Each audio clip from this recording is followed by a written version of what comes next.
సర్వేభ్యో నమః. అందరికీ నమస్కారం అండి. అథ మంత్రపాఠః. ఓం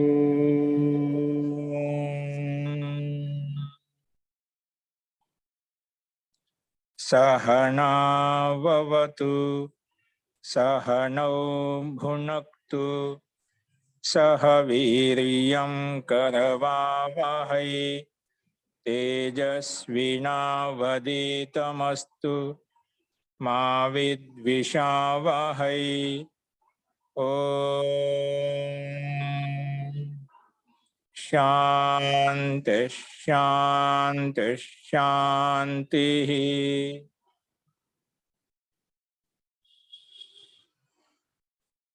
సర్వేభ్యో నమః. అందరికీ నమస్కారం అండి.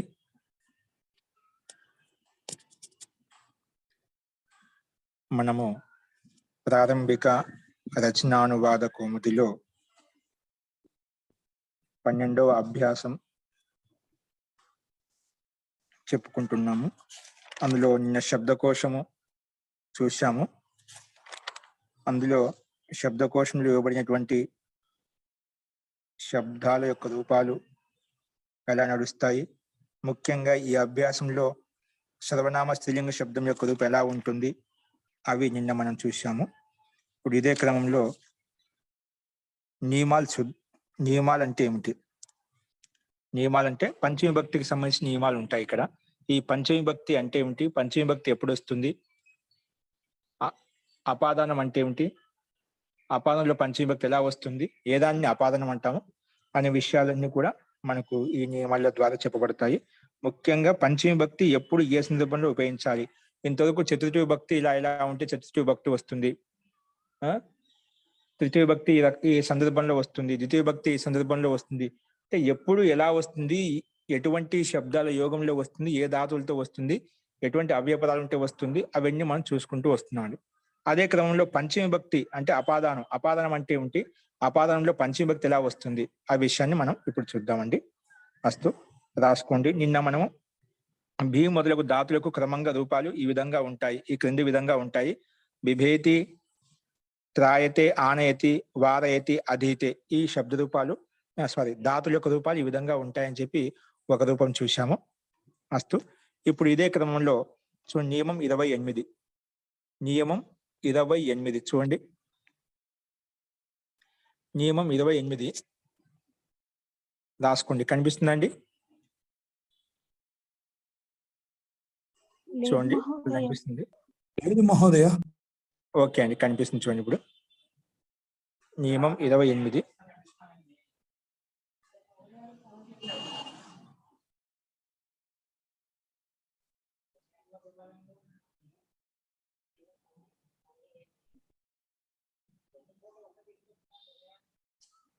చూడండి, ఇప్పుడు కనిపిస్తుంది అనుకుంటాను.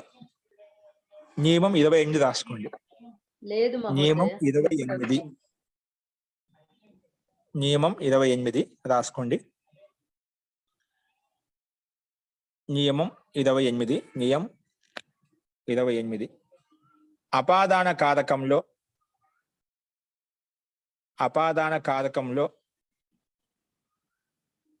పంచమి విభక్తి వస్తుంది. ఏమొస్తుంది? అపాదాన కారకంలో పంచమి విభక్తి వస్తుంది. అపాదాన కారకంలో పంచమి విభక్తి వస్తుంది. అపాదాన కారకంలో పంచమి విభక్తి వస్తుంది.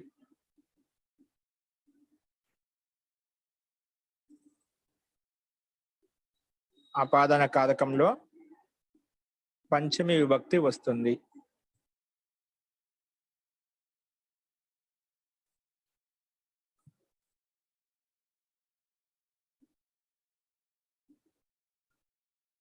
అంటే ఎక్కడి నుంచి వేరవుతుందో, ఎక్కడి నుంచి అయితే డివైడ్ చేస్తున్నాం, అంటే ఎక్కడి నుంచి వేరు అవుతుందో, ఎక్కడి నుంచి వేరు చేస్తున్నామో, ఎక్కడి నుంచి అయితే వేరు అవుతుందో లేదా ఎక్కడి నుంచి వేరు అవుతుందో లేదా వేరు చేస్తున్నామో ఏదైనా రాసుకోండి. డివైడ్ చేయడం, వేరు చేయడం. ఎక్కడి నుంచి అయితే వేరు చేస్తున్నామో, వేరు అవుతుందో అక్కడ దానికి అపాదానం అని పేరు. అక్కడ దానికి అపాదానం అని పేరు.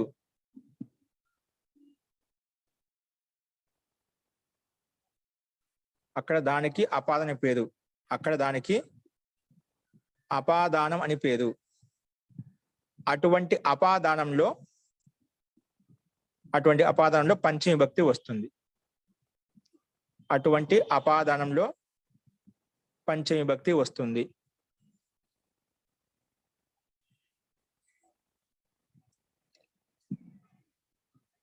అటువంటి అపాదానంలో పంచమి విభక్తి వస్తుంది. ఒకసారి వినండి. ఇక్కడ మనం అపాదానం అంటే ఏం చెప్పుకుంటే ముందు ఒక సూత్రం చెప్పుకోండి. ధ్రువమ పాయే అపాదానం. ఏంటండి? ధ్రువమ పాయే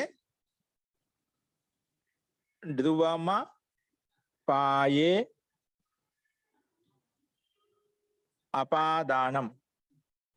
ఇలా చెప్పుకున్నామండి.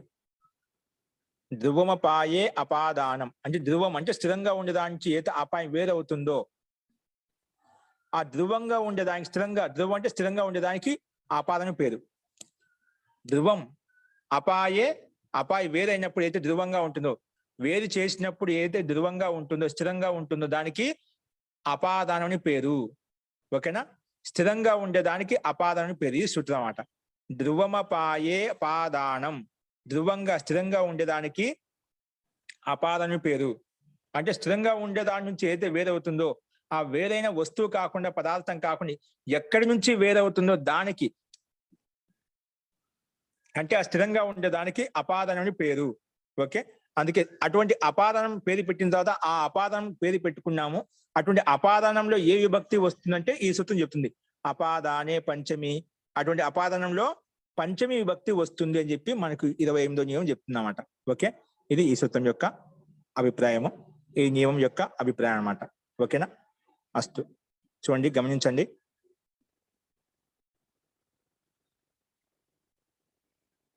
ఇప్పుడు దీనికి ఉదాహరణ స్పష్టం అవుతుంది. వృక్షాత్ పత్రం పతతి. వృక్షాత్ పత్రం పతతి. వృక్షాత్ పత్రం పతతి. వృక్షాత్ పత్రం పతతి అంటే వృక్షము నుండి ఆకు క్రింద పడుతున్నది. ఎక్కడి నుంచి పడుతుందండి? వృక్షము నుండి. వృక్షం నుండి ఏం పడుతుంది? ఆకు పడుతుంది. అంటే వేరే ఏమవుతుంది? ఆకు వేరే అయిపోతుంది. ఎక్కడి నుంచి వేరవుతుంది? చెట్టు నుంచి వేరవుతుంది అన్నమాట. అప్పుడు చెట్టు నుంచి చెట్టు స్థిరంగా ఉందా? స్థిరంగా ఉంది. ఆ స్థిరంగా ఉండేదానికి ఆ చెట్టుకి అపాదానం పేరు పెట్టాం. ఏం పెట్టాం? ఆ వృక్షానికి అపాదానం పేరు పెట్టాం. సో చెట్టు ఏమంటాం? సంస్కృత వృక్షం అంటాం. అటువంటి దానికి ఆ వృక్షానికి అపాదానం పేరు పెట్టిన తర్వాత ఆ అపాదానంలో ఏ విభక్తి వస్తుందంటే ఈ 28వ నియమం ప్రకారంగా అపాదానే పంచమి. అపాదానే పంచమి అనే నియమం సూత్రం ప్రకారంగా ఈ నియమం చెప్తుంది. ఎవరికైతే అపాదానం అని పేరు పెట్టావో అటువంటి అపాదానంలో పంచమి విభక్తి వస్తుంది అని చెప్పి ఈ నియమం చెప్తున్నమాట. ఓకేనా? అందుకే వృక్షాత్ పత్రం పది. వృక్షం నుండి పత్రం కింద పడుతుంది. వృక్షం నుండి, వృక్షం అక్కడే ఉంది, కేవలం ఆకు మాత్రం వేరే అయిపోయింది, డివైడ్ అయిపోయింది. కాబట్టి ఎక్కడి నుంచి డివైడ్ అయింది? చెట్టు నుంచి డివైడ్ అయింది. ఆ చెట్టుకి అపాదానం అని పేరు. కాబట్టి ఆ చెట్టుకి అపాదానం పేరు పెట్టామంటే అటువంటి అపాదానంలో పంచమి భక్తి వచ్చిందండి. అపాదానే పంచమి అనే నియమం ప్రకారంగా మనకు అపాదాన కారకంలో పంచమి భక్తి వస్తుంది. అందుకే వృక్షం శబ్దంలో, వృక్ష శబ్దం పుల్లింగం కాబట్టి ఆ పుల్లింగంలో పంచమి భక్తి ఏమొస్తుంది? వృక్షాత్ అని వస్తుంది అన్నమాట. అందుకే వృక్షాత్, వృక్షము నుండి. చెప్పే కదా కి డుమూలు ప్రథమ విభక్తి, నీ నూల గురించి. అలాగే అపాదానంలో ఏమొస్తుంది? వలన కంటే పట్టి నుండి అని చెప్పుకున్నామట. అంటే వృక్షం వలన, వృక్షం నుండి. అక్కడ వేరే అవుతుంది కాబట్టి వృక్షం నుండి పత్రం కింద పడుతున్నది. ప్రజెంట్ గా నడుస్తున్నది. పద్ధతి లట్లకారం, వర్తమాన కాలం. అలాగే రెండో ఉదాహరణ రాసుకుంది. అశ్వాత్ మనుష్య పతతి. అశ్వాత్ మనుష్య పతతి. అశ్వాత్ మనుష్య పతతి. అశ్వాత్ మనుష్య, అశ్వాత్ మనుష్య పతతి. అశ్వం అంటే గుర్రం అండి. గుర్రం నుండి మనిషి కింద పడుతున్నాడు. ఎక్కడి నుంచి? ఆ గుర్రం స్థిరంగానే ఉంది, అక్కడి నుంచి డివైడ్ ఎక్కడ ఆ మనిషి వేరయ్యారన్నమాట.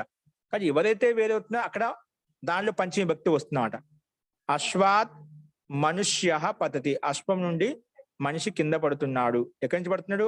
అశ్వం నుండి. అశ్వం నుంచి వేరవుతున్నాడు కాబట్టి అశ్వాత్ మనుష్య పతతి. ఎక్కడి నుంచి వేరవుతున్నాడు అక్కడ దానికి అపాదానం అని పేరు. అటువంటి అపాదానంలో ఈ 28 నియమం ప్రకారంగా అపాదాన కారకంలో పంచమీ భక్తి పెట్టుకో అని చెప్పి పంచమీ భక్తి చేసిందన్నమాట. అందుకే అశ్వాత్ ఇక్కడ పంచమీ భక్తి వచ్చిందన్నమాట. ఓకే, అశ్వాత్ మనుష్య పతతి, గుర్రం నుండి నరుడు లేదా మనిషి కింద పడుతున్నాడు. ఓకే, ఇది 28వ నియమం. ఇందులో ఎవరికైనా సందేహం ఉందా అండి? స్పష్టమైంది అందరికీ? ఓకే, అస్తు. రాసుకోండి, నియమం 29 రాసుకోండి. నియమం 29. నియమం 29. భీత్రార్థానాం భయహేతు. భీత్రార్థానాం, ఇది సూత్రం అండి. 29వ నియమం నీటికి రాసుకోండి. భీత్రార్థానాం భయహేతు. భీత్రార్థానాం భయహేతు. భీత్రార్థానాం భయహేతు. ఇది సూత్రం బ్రాకెట్ పెట్టుకోండి. దీని యొక్క అభిప్రాయం చూసుకోండి. భయము మరియు రక్షించే అర్థాన్ని ఇచ్చేటువంటి ధాతులతోటి, భయం మరియు రక్షించే అర్థం యొక్క ధాతులతోటి, భయం మరియు రక్షించే అర్థం యొక్క ధాతులతోటి, అంటే భయపడే ధాతు యొక్క అర్థం భయం కానీ ధాతు యొక్క అర్థం రక్షించే అర్థం, ఈ రెండు అర్థాలు ఏది ఉన్నా కూడా అటువంటి అర్థం యొక్క ధాతులతోటి. ఓకేనా? భయము మరియు రక్షించే అర్థం యొక్క ధాతువులతోటి పంచమీ విభక్తి వస్తుంది. ఏమొస్తుంది? పంచమీ విభక్తి వస్తుంది. పంచమీ విభక్తి వస్తుంది. భయము మరియు రక్షించే అర్థం యొక్క ధాతువులతోటి పంచమీ విభక్తి వస్తుంది. అంటే భయానికి కారణం ఏదైతే ఉందో, అంటే భయపడటానికి కారణం ఏదైతే ఉందో, అది ఒక వస్తువు కావచ్చు, పదార్థం కావచ్చు, ఒక వ్యక్తి కావచ్చు, భయపడటానికి ఏదైనా ఒక పశు పక్షి కావచ్చు. భయానికి కారణం అంటే భయానికి కారణం ఏదైతే ఉందో,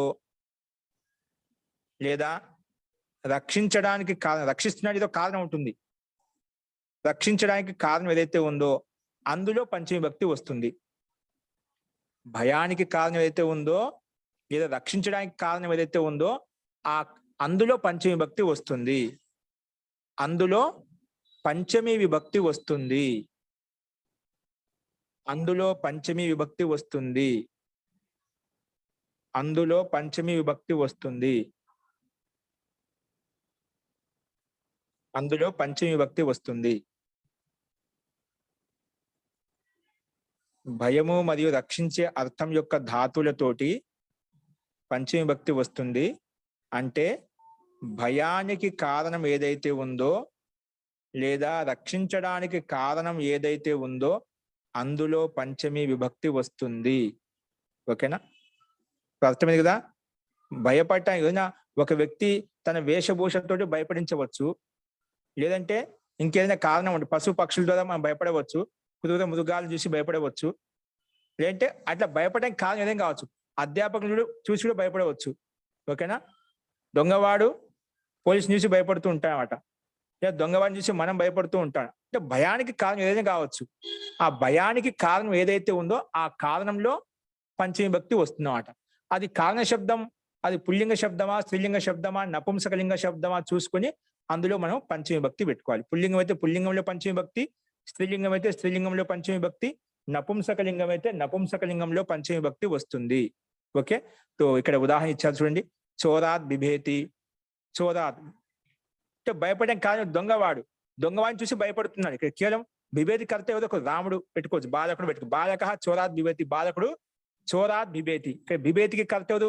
మనం అధ్యాహారం చేసుకోవాలి, బాలకుని అధ్యాహారం చేసుకోవాలి. అధ్యాహారం అంటే మనం కలుపుకోవడం, అధ్యాహారం అంటాం.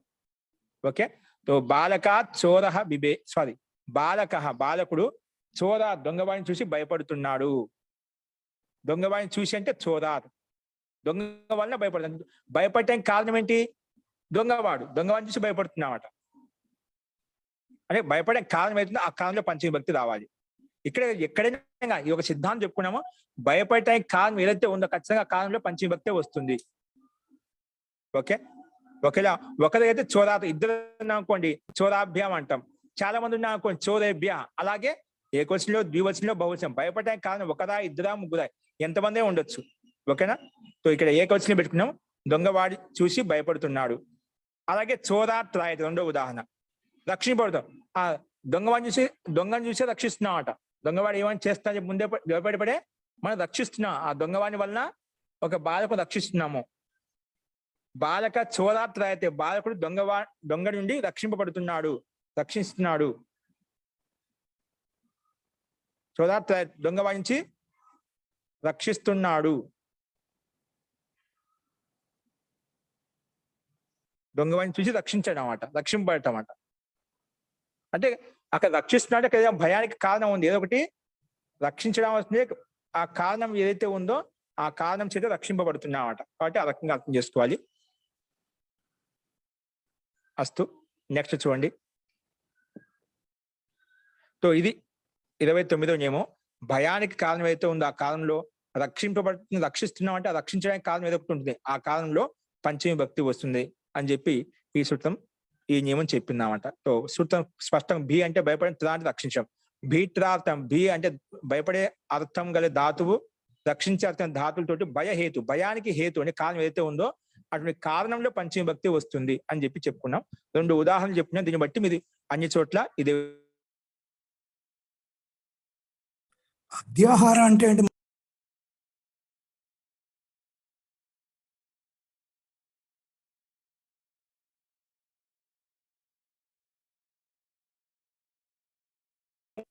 నియమం 30.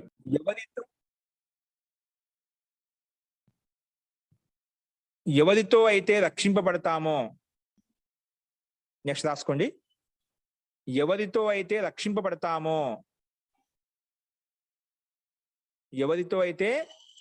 రక్షింపబడతామో వారిలో పంచమి భక్తి వస్తుంది. ఏం చెప్పాను మళ్ళీ చూడండి. ఎవరితో అయితే విద్యను చదువుతామో, 30వ నియమం రాసుకోండి. ఎవరితో అయితే విద్యను చదువుతామో, ఎవరితో చదువుకుంటాం వారిలో పంచమి భక్తి వస్తుంది. ఇప్పుడు నేను చదివిస్తున్నాను, నాలో పంచమి భక్తి వస్తుందన్నమాట. అట్లా మీరు ఎవరితో చదువుకుంటారు, చదువు అంటే కేవలం చదువే కాదండి, ఏదైనా కానీ ఒకరి నుంచి నేర్చుకునే విద్య, కళ ఏదైతే ఉందో అట్లా ఎవరితో అయితే నేర్చుకుంటున్నామో, ఏదైనా కావచ్చు, పాక విద్య కావచ్చు, శిల్పకళ కావచ్చు, ఏదైనా విద్యనే, అట్లా ఎవరితో అయితే నేర్చుకుంటున్నామో వారిలో పంచమి భక్తి వస్తుంది.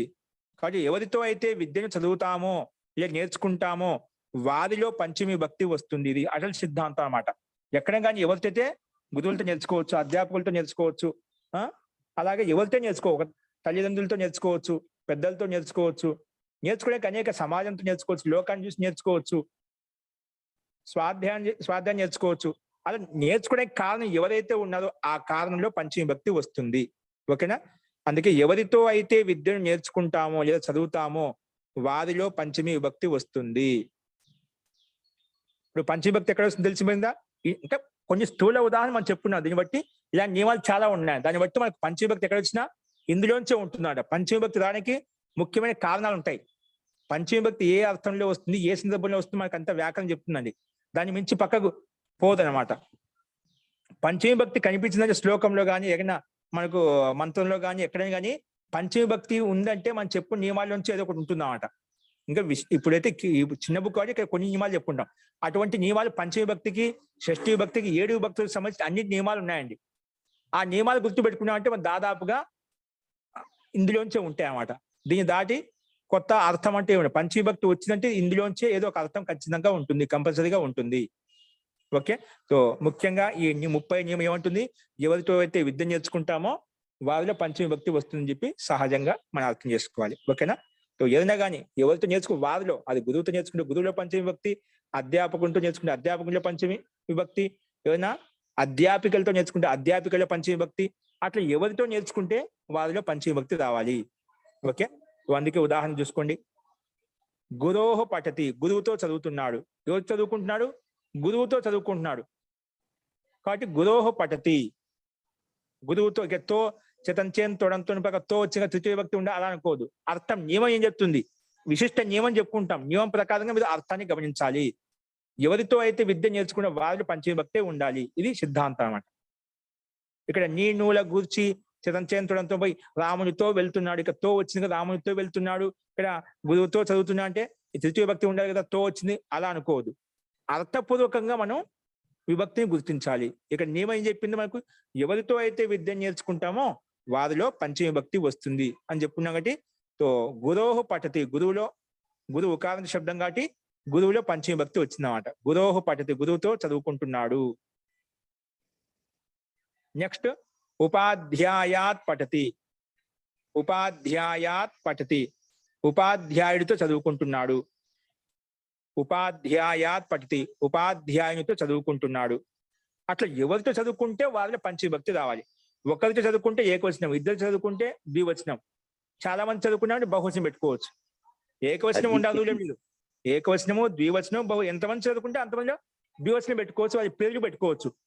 గురోహో ఉపాధ్యాయత్వ పఠతి, ఇద్దరు గురువు చదువుకుంటాడు, అధ్యాపకులతో చదువుకుంటాడు, తల్లిదండ్రులతో చదువుకుంటున్నాడు, ఇంకా పెద్దలతో చదువుకుంటున్నారు. ఎవరితో చదువుకుంటే, ఎంతమందితో చదువుకుంటే దాన్ని మనం బహువచనం పెట్టుకోవచ్చు, లేదా మొత్తం పేజీ తీసుకుని కూడా పెట్టుకోవచ్చు, ఇబ్బంది లేదు. కానీ పంచమి విభక్తి ఉండాలి. అస్తు. తో ఇలాగ 2 ఉదాహరణలు చెప్పాను. తో నియమం ఏంటి? మనకి ఇక్కడ ఫర్ ఎగ్జాంపుల్ 2 చెప్పాను. దాన్ని బట్టి ఎక్కడైనా కానీ ఎవరితో విద్య నేర్చుకున్నా, విద్య అంటే విద్య అని కాదు, ఏదైనా కావచ్చు, శిల్పకళ కావచ్చు, పాకకళ కావచ్చు, ఏదైనా క్రీడా విద్య కావచ్చు, ఏదైనా కావచ్చు, ఏది నేర్చుకున్నా ఎవరికి నేర్చుకుంటాం వారిలో పంచమి విభక్తి రావాలి. ఓకేనా? అస్తు. ఇది 30వ నియమం. నెక్స్ట్ నియమం రాసుకుని 31వ నియమం ఇదేమంటూ చూద్దాం. 31వ నియమం రాసుకోండి. 31వ నియమం, ఏదైనా ఒక వస్తువు నుంచి కానీ, క్షేత్రం నుంచి కానీ, క్షేత్రం అంటే బ్రాకెట్ కానీ స్థానం రాసుకుని, క్షేత్రం నుంచి కానీ, ఏదైనా ఒక వస్తువు నుంచి కానీ, క్షేత్రం నుంచి కానీ, ఏదైనా ఒక వస్తువు నుంచి కానీ,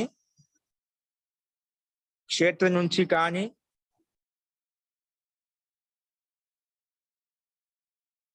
ఏదైనా ఒక వస్తువు నుంచి కానీ, క్షేత్రం నుంచి కానీ, ఏదైనా పదార్థాన్ని కానీ, వస్తువుని కానీ తొలగించినప్పుడు, ఒక్క నిమిషం అండి.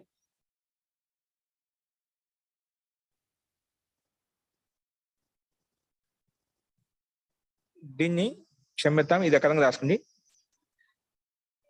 ఏ క్షేత్రం నుంచి అయితే, ఒక నిమిషం దీన్ని ఇది ఎక్కడ రాసుకోండి. ఏ క్షేత్రం నుంచి అయితే, లేదా ఏ స్థాన విశేషం నుంచి అయితే, ఏ స్థానం నుంచి అయితే అది రాసుకోండి. ఏ క్షేత్రం నుంచి అయితే, లేదా ఏ స్థానం, క్షేత్రం అంటే స్థానం అనేది 2 ఒకటే.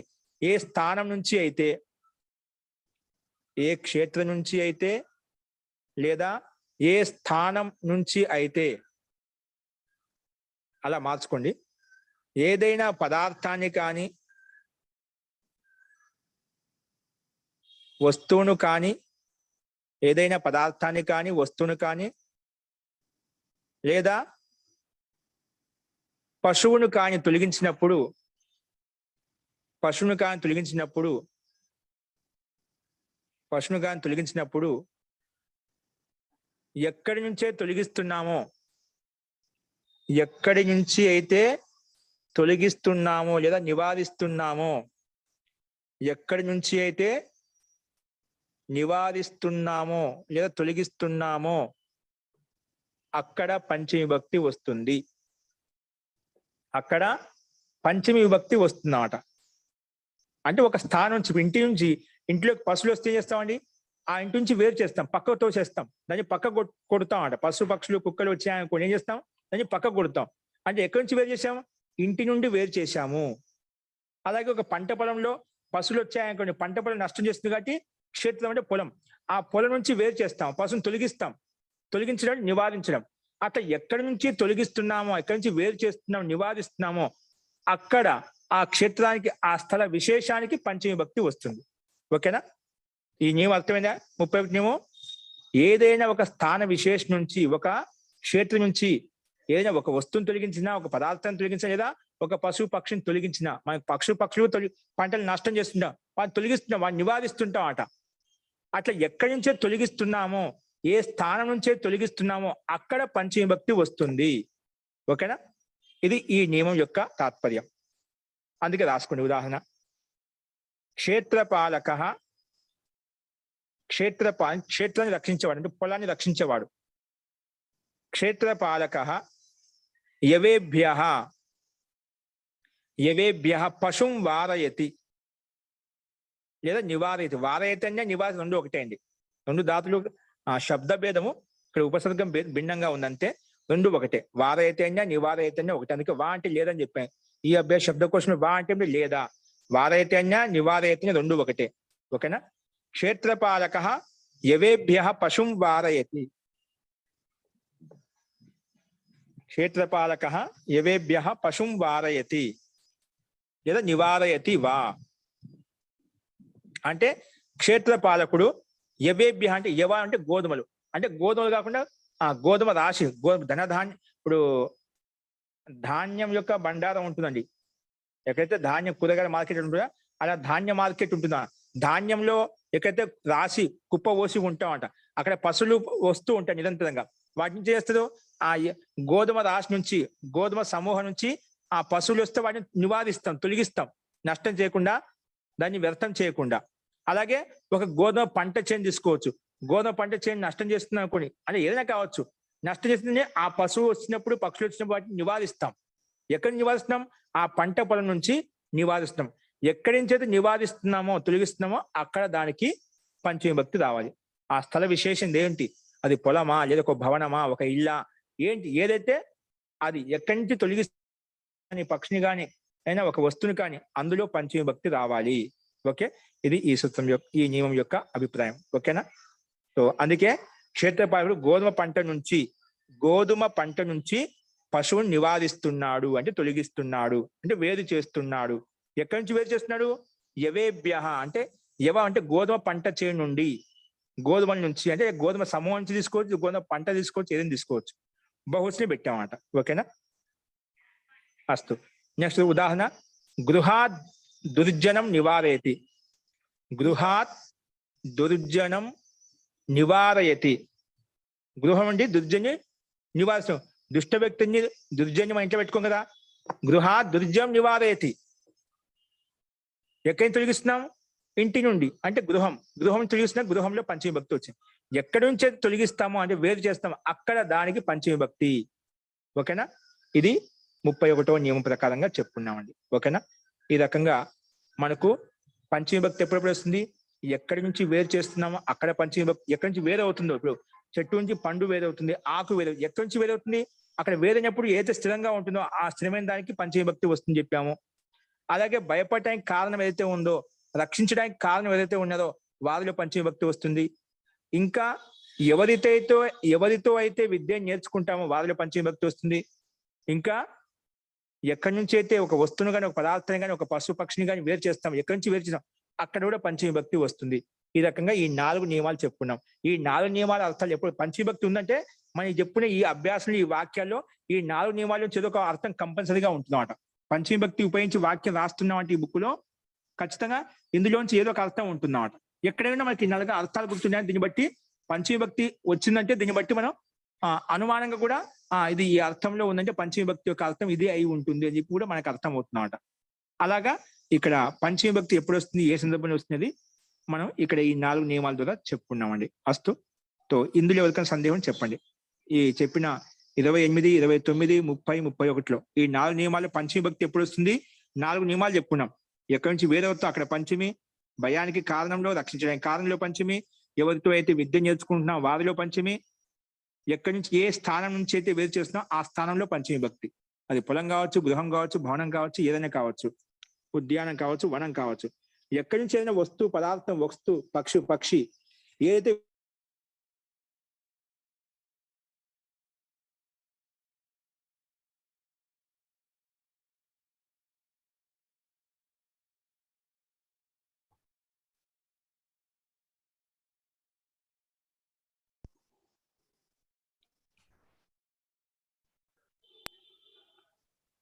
ఓకే, అర్థమైంది కదండి అందరికి. వారయతి వా వారయతి గురు మహోదయ. ఏంటండి? వారయతి. వారయతి అన్నా నివారయతి రెండు ఒకటే. ధాతు అక్కడ నీ ఉపసర్గం ఉంది, ఇక్కడ నీ ఉపసర్గం లేదు, అంతే. తర్వాత ఆహార్దం అనేది ఒక వర్డ్ చెప్పారు, ఏంటి మహోదయ అది? రూల్ 29 చెప్పినప్పుడు మీరు ఆహార్దం అనేది ఒక వర్డ్ చెప్పారు, ఆతో స్టార్ట్ అయింది, గుర్తులేదు. ఆహారం చెప్పాం.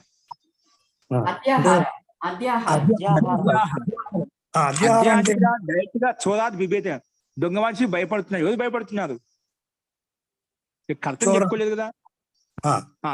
వాక్యం చెప్పు రెండో పదాలు. ఇక్కడ కారకం ఉంది, ప్లస్ క్రియాపదం రెండే ఉన్నాయి. కర్తం చెప్పలేమట. చోరాత్ బిబేతి, దొంగవాడిని చూసి భయపడుతున్నాడు. ఎవరు భయపడుతున్నారు? అది ఎవరో అది ఎవరో చెప్పలు బాలక ఎవరైనా, అది బాలకుడు కావచ్చు, పిల్లవాడు కావచ్చు, పెద్దవాళ్ళు కావచ్చు, ఏదైనా కావచ్చు. భయపడడానికి ఏదైనా కావచ్చు. పిల్లవాడు భయపడాల్సిన అవసరం లేదు. ఆ సందర్భం చెప్తున్నమాట. ఇందులో అధ్యాహారం చేసుకున్నామంట. దాన్ని అధ్యాహారం అంటాం. అంటే మనం అంటే ఎవరిని చెప్పట్లేదా అది అధ్యాహారమా మహోదయ? అంటే మనం కలుపుకుంటాం, మన ఇష్టం ఏదైనా కలుపుకోవచ్చు. ఓకేనా? కానీ అధ్యాహారం అంటే ఏదైనా కావచ్చు అని చెప్పి సామాన్యంగా చెప్పుకున్నామంట. అధ్యాహారం అంటాం.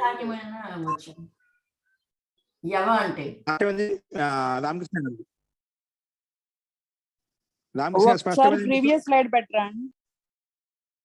ఏంటండి?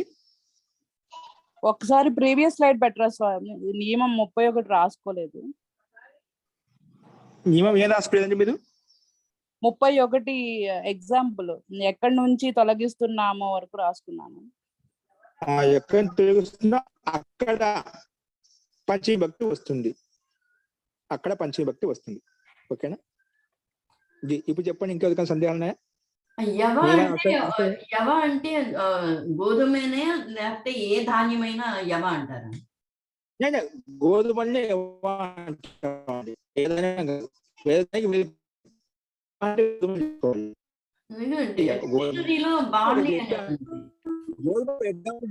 మిగతా ధాన్యాలు తీసుకోవచ్చు.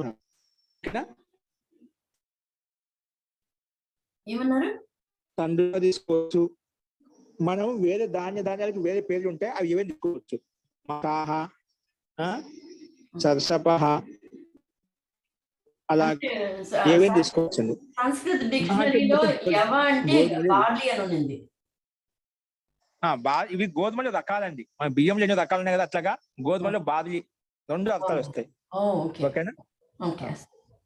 ఈ విధంగా మన బియ్యంలోనే ఎన్నో రకాల బాస్మతి బియ్యం అని చెప్పి, సోనా బియ్యం అని చెప్పి రకరకాల బియ్యాలు ఉన్నాయండి, మనకు చూస్తున్నాం. అలాగే ఈ గోధుమలో ఒక రకాలు ఉన్నాయండి. దాన్ని జవ్ అంటాము, బార్లీ అంటాము. ఓకేనా? దాంట్లో ప్రకారాలు. ఓకేనా? సామాన్యంగా మనం యవహ అని చెప్పేసి, యవహ అంటే అవన్నీ అర్థాలు వచ్చేస్తాయి. అట్లా ఏ ఒక ధాన్యం పేరు చెప్పుకున్నా అట్లా ఏదైనా కావచ్చు. మొత్తానికి ఎక్కడి నుంచి వేరు చేస్తున్నాం, మనకు ఉపయోగపడే వస్తువు ఉంటుంది. ఉపయోగపడే వస్తువు ఏదైతే ఉందో అక్కడి నుంచి మనం అది నష్టపోకుండా దాన్ని కాపాడమని చూస్తాం. ఏదైతే ఇష్టమో దాని రక్షణ కోసం ఏదైనా ఎక్కడైతే హాని కలిగిస్తుందో, అది పదార్థం కావచ్చు, వస్తువు కావచ్చు, వ్యక్తి కావచ్చు, ఒక పశు పక్షి కావచ్చు, దాన్ని వేరు చేయాలని చూస్తాం. ఓకేనా? అట్లా ఎవరి కోసం అయితే రక్షింపబడుతుందో దాంట్లో మనం పంచమీ భక్తి పెట్టుకోవాలి. అంటే ఏ దాని నుంచి రక్షిస్తున్నాం దానిలో పంచమీ భక్తి వస్తుంది. ఇప్పుడు ఒక ఉపలక్షణం చెప్పామండి, కాకేభ్యో దది రక్షతాం. ఏం చెప్పామండి? ఒక ఉదాహరణ వ్యాకరణంలో వస్తుంది. కాకేభ్యో దది రక్షతాం. కాకులు వస్తాయని ఇక్కడ పెరుగు పెట్టాము, రక్షించండి. ఏం చెప్పాము?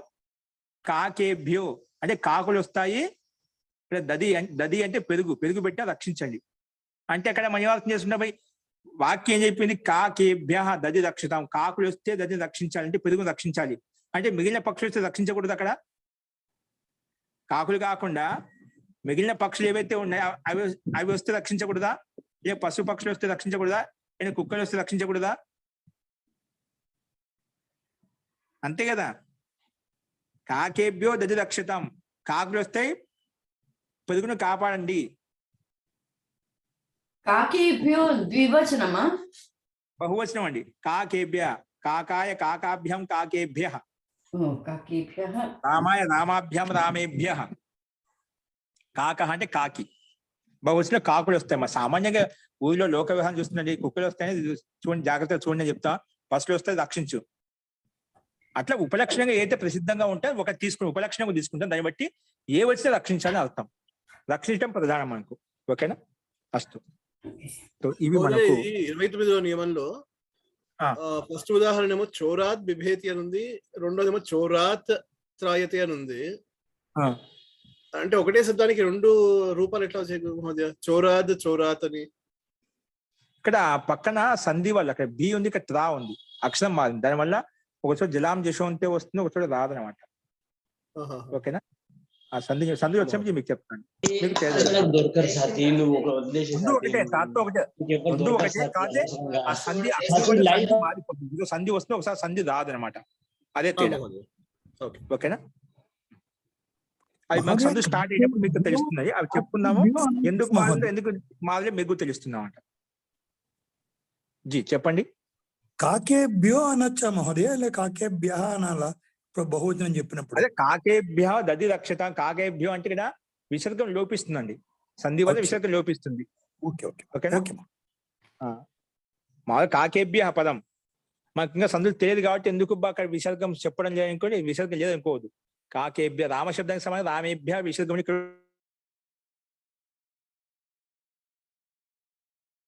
ఓకే మహోదయ.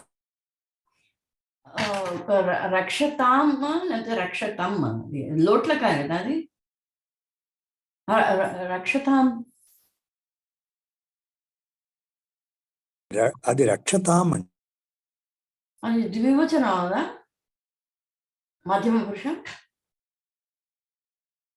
और प्रथम पुरुष है ना, द्विवचनम लोट्लकार.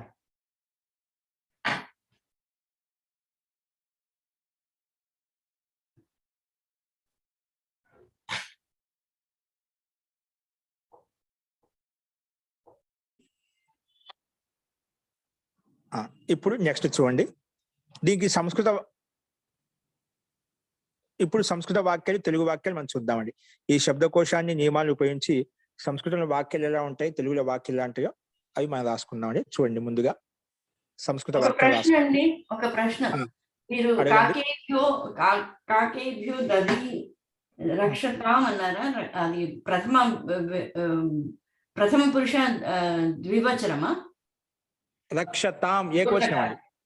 లోట్లకార భవతాం భవేత్ అది ఆత్మనేపథంలో లోట్లకార్ ప్రథమ పురుష ఏకవచనం అండి.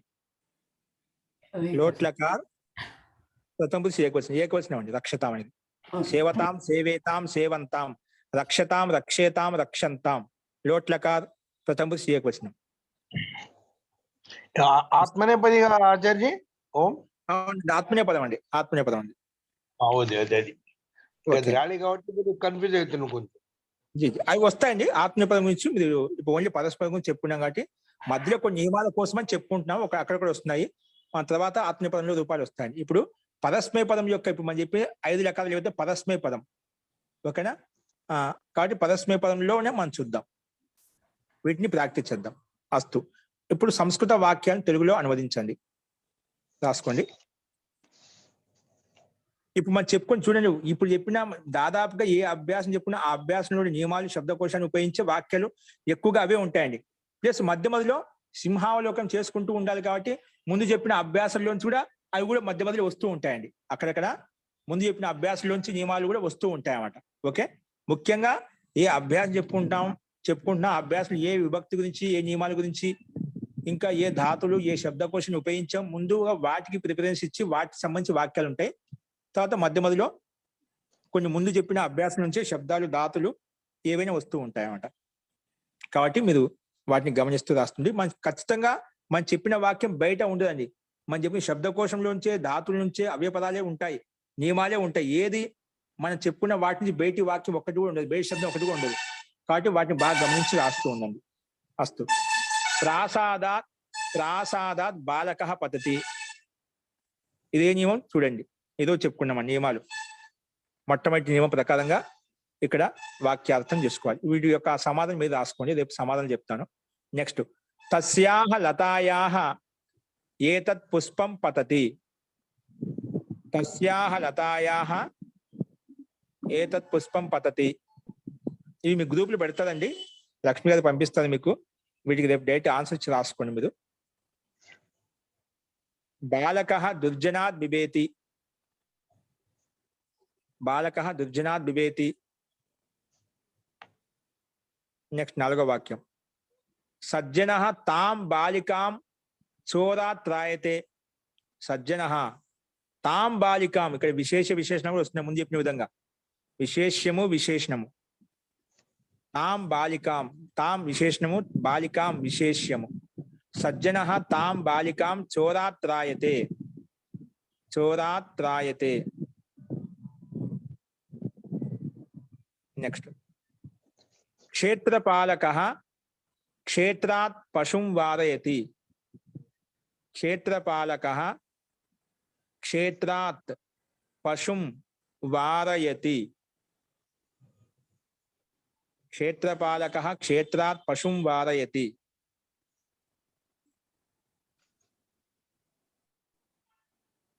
నెక్స్ట్ 6వ వాక్యం, ఏతాం లతాం పశ్య.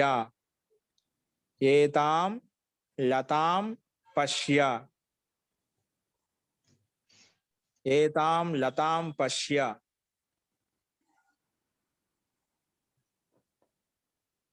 ఏతాం లతాం పశ్య.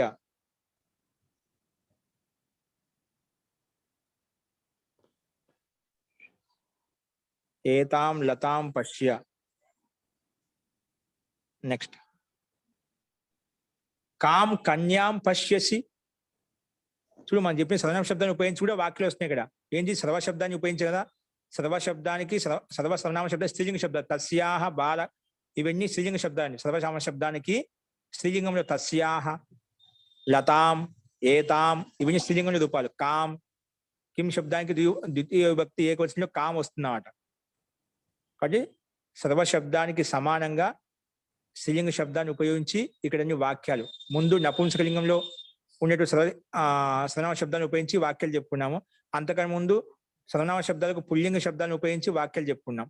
ఓకేనా? అస్తు. ఏతాం లతాం పశ్య కాం కన్యాం పశ్యసి. నెక్స్ట్ 8వ వాక్యం, తస్యై బాలికాయై ఫలం యచ్చ. తస్యై బాలికాయై ఫలం యచ్చ. తస్యై బాలికాయై ఫలం యచ్చ. తస్యై బాలికాయై ఫలం యచ్చ. నెక్స్ట్, సహ కార్యం కరోతు త్వం కురు అహం చ కరవాణి. అహం చ కరవాణి. ఇటు రాసుకున్న వాక్యాలు. ఇది కురు ధాతును ఉపయోగించి దాని యొక్క అర్థం రాయండి. నెక్స్ట్, కురు ధాతుకే భూతకాలంలో సహ కార్యం అకరోత్. సహ కార్యం అకరోత్. సహ కార్యం అకరోత్. త్వం అకరోః. త్వం అకరోః. త్వం అకరోః. స్క్రీన్ కనపడట్లేదు. అహం చ అకరవం. కనిపిస్తుంది చూడండి, అహం చ అకరవం. ఓకే, ఇవి సంస్కృత వాక్యాలు చెప్పాం. వీటికి తెలుగులో సమాధానాలు రాయండి. మనం చెప్పుకున్న నియమాల నుంచే ఏదో ఒక నియమం అన్నిటిలో పనిచేస్తుంది. ఇంకా అంతకుముందు చెప్పిన విశేషణాలు కూడా కనిపిస్తున్నాయి. ఇంకా సర్వనామ శబ్దం స్త్రీలింగ శబ్దాన్ని ఉపయోగించి ఇక్కడ వాక్యాలు వచ్చాయి. కాబట్టి సర్వనామ శబ్దానికి స్త్రీలింగం యొక్క రూపం రాసుకున్న తర్వాత ఈ వాక్యాలు రాస్తే మీకు స్పష్టంగా అర్థమవుతున్నది. కాబట్టి 5 సర్వనామ శబ్దాలు తత్తు, ఎత్తు, ఏతత్తు, కిమ్ము, సర్వ, ఈ శబ్దాలన్నిటికీ స్త్రీలింగంలో రూపాలు రాసుకొని ముందు పెట్టుకుని వాక్యాలు రాస్తే మీకు ఆనందంగా రాయొచ్చు, అంటే అర్థం చేసుకుంటూ రాసుకోవచ్చు అనమాట. అస్తు. ఇవి సంస్కృత వాక్యాలు. ఇప్పుడు తెలుగు వాక్యాలు రాసుకొని తెలుగు వాక్యాలను సంస్కృతంలో అనువదించండి. తెలుగు వాక్యాలను సంస్కృతంలో అనువదించండి. వృక్షం నుండి ఆకు కింద పడుతున్నది. వృక్షం నుండి, ఇవి కాలో, వృక్షం నుండి ఆకు క్రింద పడుతున్నది. రెండో వాక్యం. గుర్రం నుండి పాలు కింద పడుతున్నాడు. గుర్రం నుండి బాలకుడు క్రింద పడ్డాడు.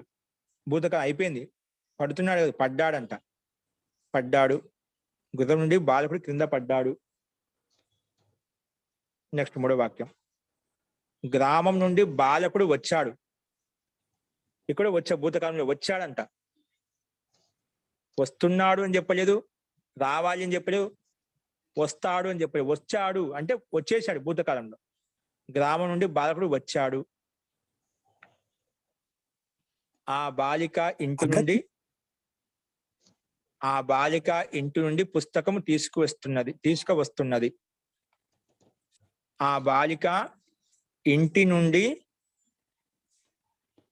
పుస్తకం తీసుకొస్తున్నది.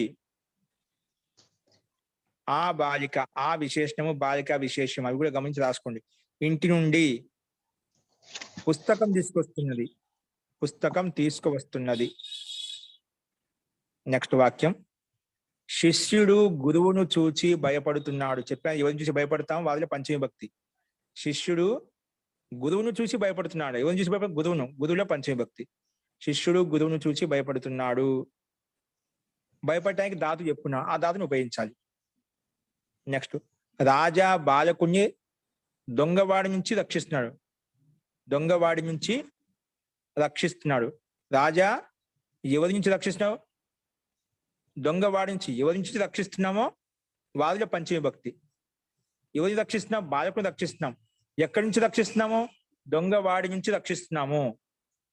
కాబట్టి రాజా బాలకుని దొంగవాడి నుంచి రక్షిస్తున్నాడు. నెక్స్ట్ 7వ వాక్యం.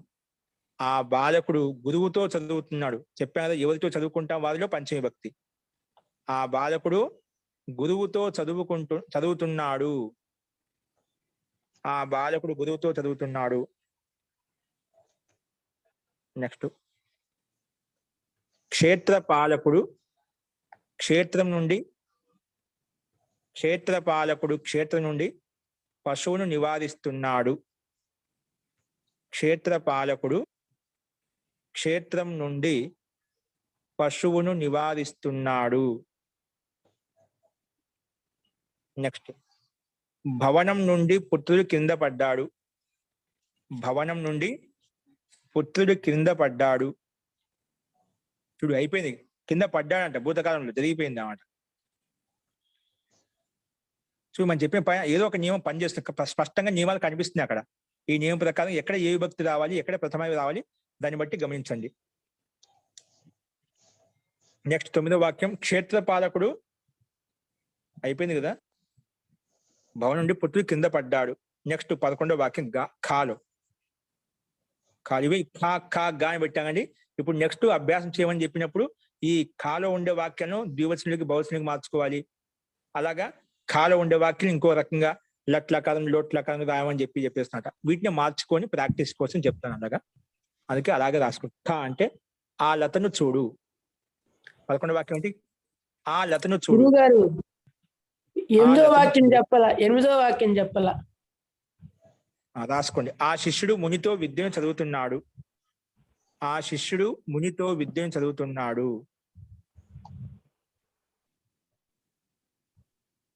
నెక్స్ట్ 9. క్షేత్రపాలకుడు క్షేత్రం నుండి పశువు నివారిస్తున్నాడు.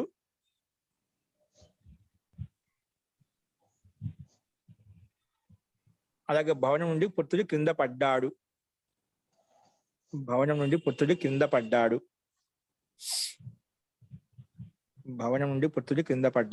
ఓకే. నెక్స్ట్. ఆ లతను చూడు. ఈ కన్యకు పండు ఇవ్వు. ఈ కన్యకు, ఈ అనేది విశేషణము, కన్య అనేది విశేషము. విశేషణం. కన్యకు విశేషం అంటే స్త్రీలింగంలో సర్వనామ శబ్దాన్ని ఉపయోగించాలి. కన్య స్త్రీలింగం కదా, దాని విశేషణం కూడా స్త్రీలింగం ఉంటుంది అన్నమాట. ఈ కన్యకు పండు ఇవ్వు. ఈ లత నుంచి ఈ పుష్పం క్రింద పడింది. ఈ లత నుంచి ఈ పుష్పం క్రింద పడింది. అయిపోయింది, ఇక్కడ పడిపోయింది. ఈ లత నుంచి ఈ పుష్పం క్రింద పడింది. సంపూర్ణ కథను చెప్పు. అంటే సంపూర్ణ అంటే కథ మధ్యలో సగం కాకుండా మొత్తం పూర్ణంగా చెప్పు. సంపూర్ణ కథను చెప్పు. సంపూర్ణ కథను చెప్పు అంటే కథ మొత్తం కథనే తీసుకోవాలి. చెప్పడానికి కథ అయితే ధాతును ఉపయోగించాం, అది తీసుకోవచ్చు. ఆజ్ఞాపిస్తున్నాం చెప్పు అని చెప్పి ఆజ్ఞార్థంలో ఉంది. వాక్యం చూడాలి, వాక్యం చూడేది ఆజ్ఞార్థంలో ఉందా, భూతకాలంలో ఉందా, లట్లకాలంలో ఉందా, అది భవిష్యత్ కాలంలో ఉందా, మీకు వాక్యం చూడాలని తెలిసిపోవాలి ఇది ఏ లకారం అనేది. ఎందుకంటే లకారం తెలిసిన 5 లకారాలు మనకు ఒకటి వర్తమాన కాలంలో ఉంది, ఒకటి ఆజ్ఞార్థంలో ఉంది, ఒకటి భూతకాలంలో ఉంది, ఒకటి భవిష్యత్ కాలంలో ఉంది. ఆజ్ఞకి లోట్ లకారం కూడా ఉంది, లింగిలో 2 లకారాలు ఉన్నాయి. అలాగే వాక్యం చూడగానే తెలుగు వాక్యం ఏ లకారం వస్తుంది తెలిసిపోవాలి మీకు. ఓకేనా? చెప్పాను. లట్లకారం అయితే ఏమవుతుంది, క్రింద పడుతున్నాడు అంటాం. అదే ఆజ్ఞలతో కింద పడాలి అంటాం. అది భూతకాలం అయితే క్రింద పడ్డాడు అంటాం. అదే భవిష్యత్ కాలంతో క్రింద పడతాడు, పడలేదు పడతాడు అండి. వాక్యం డిఫరెన్స్ తెలిసిందా?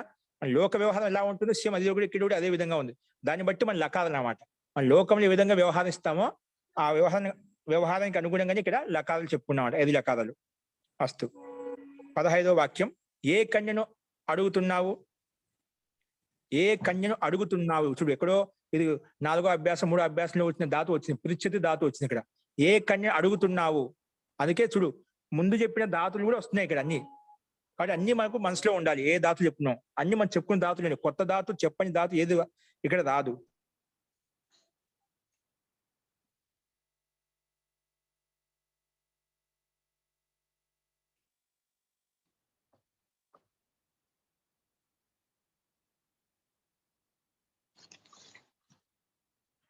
మీకు మీ జ్ఞానం కోసం చదువుకుంటానండి. కాబట్టి ఆన్సర్స్ కి చెప్తారని చెప్పి డైరెక్ట్ రాసేసుకోవచ్చులే అని చెప్పి మైండ్ మీద ఒత్తిడి లేకుండా రాసుకోవద్దు. దీనివల్ల ఉపయోగం ఉండదు. మీరు డైరెక్ట్ గా తప్పైనా ఒప్పైనా ముందు అక్కడ కూర్చొని రాయండి. మీకు ఎలా తోస్తే ఎలా మనసులో వస్తే అదే రాయండి, తప్పైనా పర్వాలేదు. మీకు ఆన్సర్ చెప్పేటప్పుడు మీకు తెలుస్తున్నాడు. ప్రశ్న అర్థమైతే నాకు ఎక్కడ అర్థం కానీ మీకు తెలుస్తున్నాడు. నాకు ఏమొచ్చు ఏమి రాదు, ఎక్కడ ఏ విధంగా అర్థం చేసుకుంటానో, ఎక్కడ ఏ విధంగా తప్పుగా ఊహించానని తెలుస్తుందండి. కాబట్టి ఆన్సర్స్ చెప్తారు కదా అని చెప్పి ఆన్సర్ మీద డిపెండ్ కావద్దు. మన కోసం మన జ్ఞానం కోసం చదువుకుంటున్నాం, ఏదో పరీక్ష కోసం చదువుకోవడం లేదు. కాం కన్యాం పశ్యతి మహోదయ. కాం కన్యాం పశ్యతి.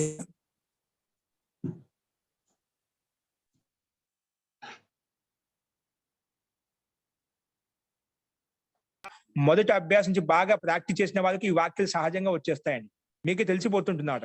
మొదటికి అపేక్ష నాకు ఏం రాని వాళ్ళు కూడా మొదటి ప్రాక్టీస్ చేసింటే ఈ వాక్యాలు కాదు 100 వాక్యాలు చెప్పినప్పుడు మీరు సొంతంగా రాయగలుగుతారు. అస్తు. ఏ కన్యను అడుగుతున్నావు? ఆ బాలకుడు పని చేస్తున్నాడు. ఆ బాలకుడు పని చేస్తున్నాడు. నెక్స్ట్ నీవు భోజనం చేస్తున్నావు. నీవు భోజనం చేస్తున్నావు. నీవు భోజనం చేస్తున్నావు. నేను స్నానం చేస్తున్నాను. నేను స్నానం చేస్తున్నాను.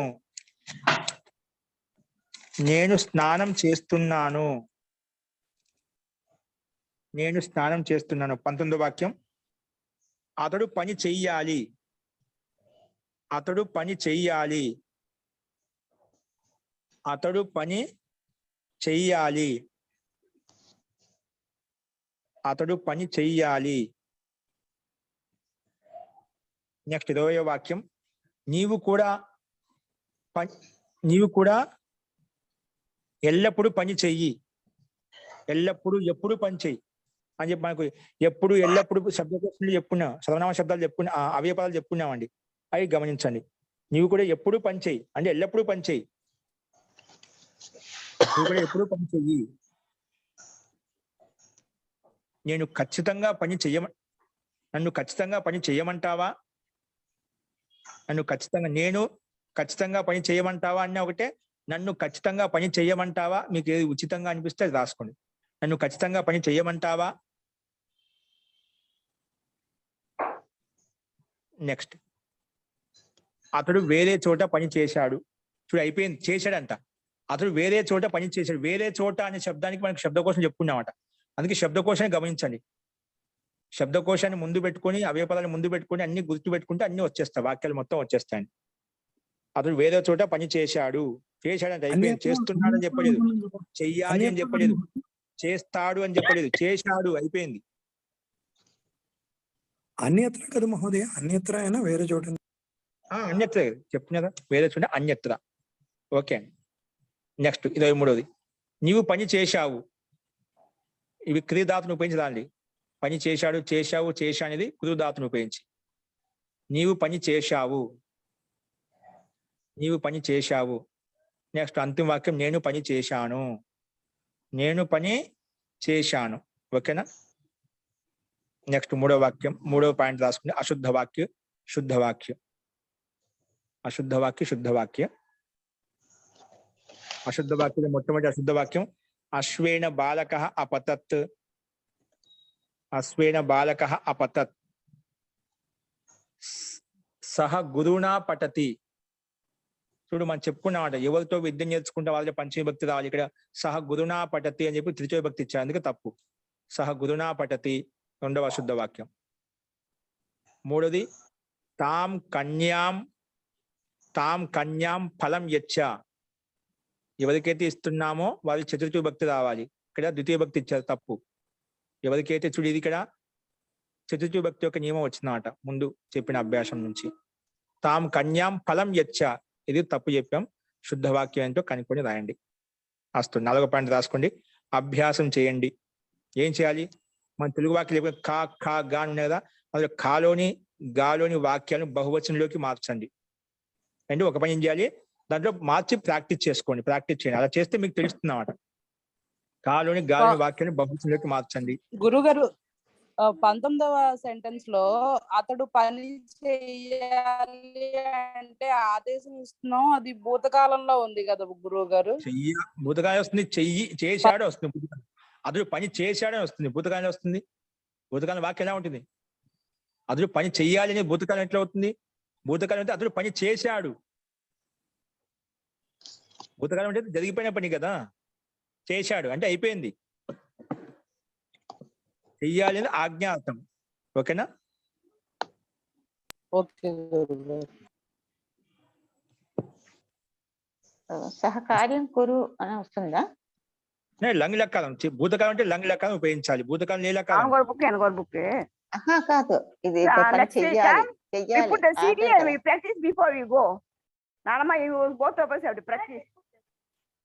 ఇది ఆజ్ఞార్థంలో ఉంది కాబట్టి లోట్ లెక్కాలం లింగ్ లెక్కాలం రాసుకోవచ్చు. అదే పని చెయ్యాలి.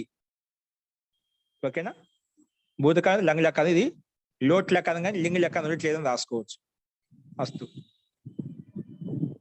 అభ్యాసం చేయండి. కాలుని గాలిని వాక్యాన్ని బహువచనంలోకి మార్చండి. నెక్స్ట్ ఖా ఒత్తుకాలు క్రీధాతునకు లట్ లోట్ లంగ్ లకారంలో రూపాలు రాయాలంట. కరోతి కుదుత కుదువంటి ధాతు ఉంది, 5 లెక్కలు మీకు గ్రూప్ లో పెట్టే ఉంటారు లక్ష్మి గారు. వారిని అడిగి మళ్ళీ గ్రూపులు ఎదురు పెడతారు, కావాలంటే మళ్ళీ రాసుకున్న వాళ్ళంటే రాసుకోండి. వాటికి కుదుధాతుకు కేవలం లట్ లకారము లోట్ లకారం లంగ్ లకారం యొక్క రూపాయి ఎలా ఉంటే ప్రాక్టీస్ చేసుకోండి. మొత్తం 5 లెక్కలు నేర్చుకోవాలి, కానీ ఇక్కడ ప్రాక్టీస్ కోసం ఒక 3 లెక్కలు రాయమని చెప్పారు. నెక్స్ట్ గాలో సర్వ తత్ యత్ ఏ తత్ మరియు కిం సర్వనామ శబ్దాలకు స్త్రీలింగంలో రూపాలు రాయాలి. ఇంతవరకు మనం సర్వశబ్దానికి పుల్లింగం చూసాము, సర్వశబ్దానికి స్త్రీలింగం నపుంసకలింగం చూసాము. ఇప్పుడు ఈ అభ్యాసంలో సర్వశబ్దానికి స్త్రీలింగ రూపాలు ఎలా ఉంటే చూడాలి. అలాగే తత్శబ్దానికి యత్ శబ్దానికి ఏ తత్తుకి కిమ్కి కూడా స్త్రీలింగంలో మొత్తానికి ప్రాక్టీస్ చేసుకోవాలి. మొత్తం రాయాలి కూడా 7 విభక్తుల్లో. అలా రాసి ప్రాక్టీస్ చేసుకోండి. ఒక నోట్స్ నీట్ గా రాసుకోండి. ఇవి చాలా ఉపయోగపడతాయండి, మనకు చాలా చాలా ఉపయోగపడతాయి. అస్తే ఇవి ప్రాక్టీస్ చేసుకోవాల్సిన అంశాలు. నెక్స్ట్ 5వ దాంట్లో ఏం ప్రాక్టీస్ చేయాలి? వాక్యాలను తయారు చేయండి. ఒక క్రియాపదాలు ఇచ్చారు, ఇక్కడ కొన్ని అవయవ పదాలు ఇవ్వబడ్డాయి, వాటికి వాక్యాలు తయారు చేయాలంట. వాక్యాలను తయారు చేయండి. వాక్యాలను తయారు చేయండి.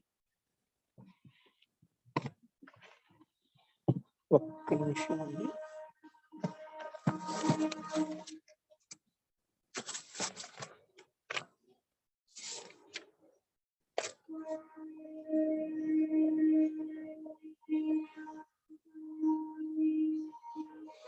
ఇక్కడ వాక్యాలు తయారు చేయండి అనేటివి ఇక్కడ తప్పు వచ్చాయండి. వేరే 11వ అభ్యాసం నుండి వాక్యాలు వచ్చేసాయి ఇక్కడ మనకు. ఓకేనా? ఇక్కడ ఏం రావాలంటే మనకు బిభేతి రాసుకోండి. బిభేతి, పతతి అవి రాసుకోండి.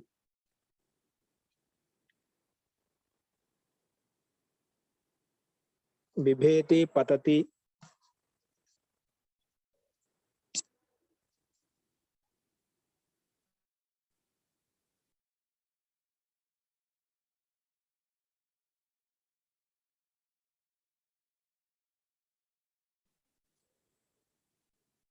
బిభేతి, పతతి.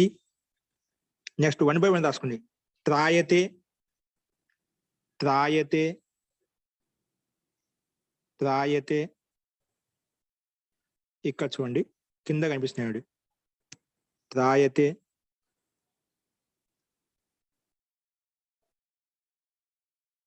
త్రాయతే,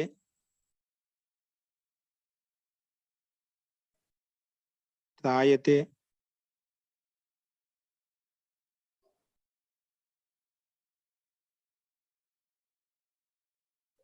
కనిపిస్తున్నాయి కింద లాస్ట్ లో.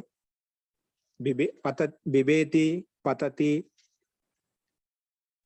వారయతి, త్రాయతే, వారయతి, అధీతే, అన్యత్ర. ఇవి అండి. ఈ క్రియాపదాలకు మీరు సొంతంగా ఏదైనా రాసుకోవచ్చు. కర్తను, కర్మను బట్టి, అవ్యపదాన్ని బట్టి సొంతంగా వాక్యాన్ని తయారు చేయండి. ఓకేనా? నెక్స్ట్ రాసుకోండి. రిక్త స్థానాలను పూరించండి. రిక్త స్థానాలను పూరించండి. రిక్త స్థానాలను పూరించండి రాసుకోండి. 1వ వాక్యం వృక్షాత్ పత్రం డాష్. అది పూర్తి చేయాలి వాక్యం. వృక్షాత్ పత్రం డాష్. నెక్స్ట్ 2 బాలకః డాష్ బిభేతి. బాలకః డాష్ బిభేతి. నెక్స్ట్ వచ్చేసి 3వ వాక్యం చోరాత్ డాష్. చోరాత్ కనిపించలేదు. చోరాత్. 3వ వాక్యం చోరాత్ డాష్. చోరాత్ రక్షిస్తున్నాడా, భయపడుతున్నాడా, ఏదో క్రియాపదం రాయండి. చోరాత్ డాష్. చోరాత్ డాష్. నెక్స్ట్ యవేభ్యః పశుం డాష్. యవేభ్యః పశుం. ఏ క్రియాపదం పెడితే వాక్యం కరెక్ట్ అవుతుందో రాయండి. యవేభ్యః పశుం. నెక్స్ట్ 5వ వాక్యం యవేభ్యః పశుం. నెక్స్ట్ తస్యాః కన్యాయాః, తస్యాః కన్యాయాః పుస్తకం డాష్. తస్యాః కన్యాః, తస్యాః కన్యాయాః పుస్తకం డాష్. ఓకేనా? ఇవి మనకు అభ్యాసం 12లో ఉన్నటువంటి వాక్యాలండి. సో ఇవన్నీ మీరు వీటి యొక్క సమాధానాలు మొత్తం రాసుకొని రండి. ఓకేనా? సొంతంగా తప్పైనా పర్వాలేదు, వాటిని ప్రాక్టీస్ చేయండి. అదేవిధంగా రేపు ఆదివారం సెలవు కాబట్టి రేపు ఇంకా ముందు చెప్పిన అభ్యాసాలు ప్రాక్టీస్ చేసుకోండి. నియమాలు అన్ని అర్థం చేసుకోండి.